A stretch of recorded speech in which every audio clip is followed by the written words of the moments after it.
you so much. I am Maxensia from Uganda.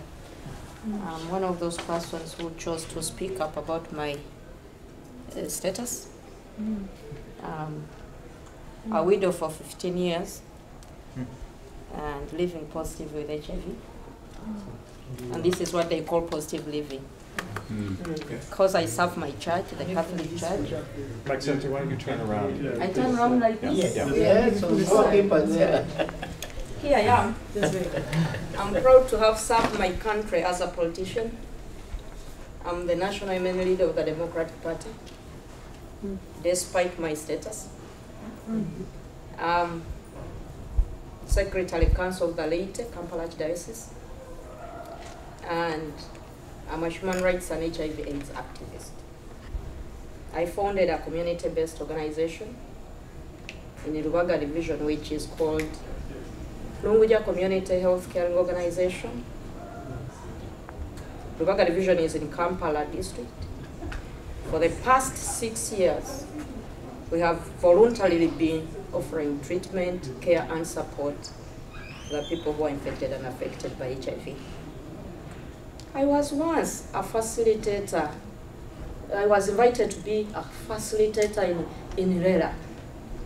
So when McDonald was talking about Ilera in Malawi, it raised a lot of questions in my head. And I liked the save model. And my question is it an international model or it's a model in Malawi alone? Because I think this is something very unique and true that we should need to adopt. I don't know what is happening in Uganda about Ilera, because for the past 3-4 years I have not been invited for any activity, but I think I can take it home if at all it is only in Malawi, but if it is there, I think it's a good approach. So is it for Malawi or it's international? Thank you. Thank you, Maxensia. It's international. Actually, Inerela has experienced growth. I have my friend here from Uganda, Gabriel. He's part of the team here, and I will earnestly do everything possible to relink you back and make sure that we utilize the potential in you. Thank you. Thank you. So the model is international? Yeah. That's good. So, you had your hand up? Yeah. I'm Paul Dodd. I serve on the Human Rights Campaign. Paul Dodd. I serve on the Religion and Faith Campaign for Sharing, the Human Rights Campaign. I just wanted to thank you, Bishop, because you inspired me and you lifted me up today. I live in Austin, Texas. I would have come to Washington just to hear you. I want to thank you for your approach to, the creation-centered theology, when you're able to say, God created us as we are. When I hear people say, well, it's a choice, I say, you bet your bottom dollar it's a choice. It was God's choice, so why don't you leave it alone? So thank you for coming in, for lifting us up and inspiring us and motivating us to go back and to keep telling the message. Thank you so much.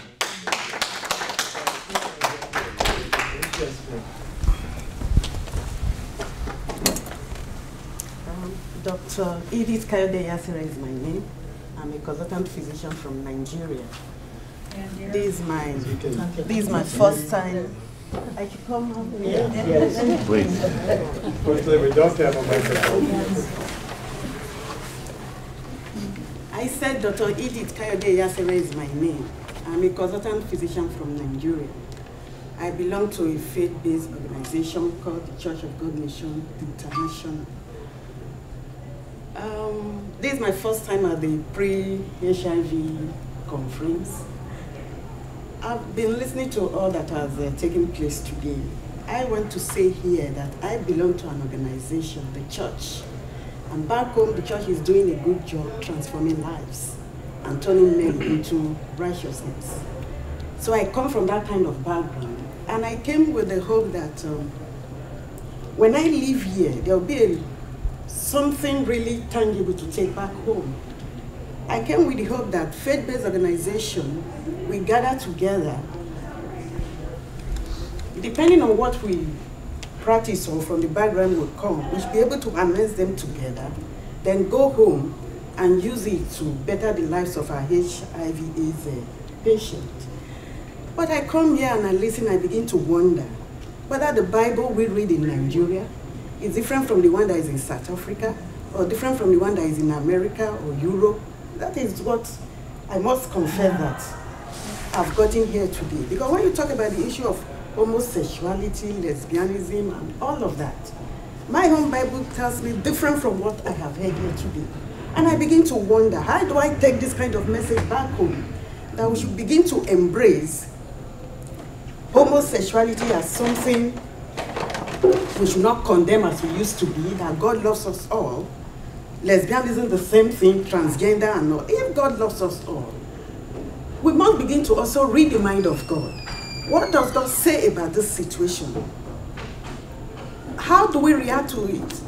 Do we come here to begin to part away that seemed right to us? And we begin to,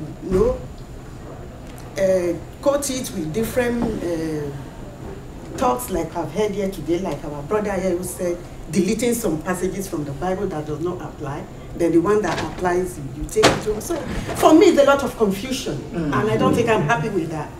Because I want to go back home with something tangible, something to tell my people, this is what I came for, and this is what I'm bringing home that is positive, that will help my people back.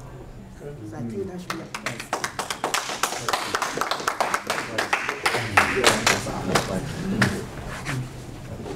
Response, Bishop. I would be really very much confused, really, as you were, if I didn't really meet real people. Real, not imaginary, who know that they are also created by God. And they feared because of what they were reading or being told, as you have been saying, that God doesn't love them. And the good thing about what I know is I'm a theologian. God is love. And this word we read, if there are texts which don't really point to loving one another, we have to be careful. I'm heterosexual with the children and my wife. I love the way I was created. I do. To enjoy my sexuality. And what I've been thinking about this, what about these people who say you shouldn't enjoy your sexuality? Yeah, we say because God didn't create you or what? And many, maybe you're a doctor, I think, discoveries are being made to show that really deep, there's something in your brain or mind which makes me what I am, sexually. So these people really were made by God. And lastly, I want to say this. I like the Bible. I respect the Bible. But to me, I think God is above the Bible. Yes. He's above the Bible. That's it. And love of God compels me to love people who are different from me, even if it is concerning sex. Don't judge. God knows. And Jesus said, that there were many things he wanted to tell us, to tell his disciples at that time. But he couldn't tell them because they couldn't bear them then. They couldn't bear them then. So there are more revelations. Even when I'm gone, there will be more revelations which I have never thought about. That's what helps me. Yeah, thank you, my sister, for your honesty. Yes. And we need more people who are perhaps as honest as you are. because these are the issues we grapple with back home. I'm standing here as empathetic as possible, because the same questions you have raised are the questions that people raise back home to us. But how many things in the Bible have we put aside that are still in the Bible and that are still echoed the way they were? The challenge we have as people of God is really the way we look at the Bible, the way we read the Bible.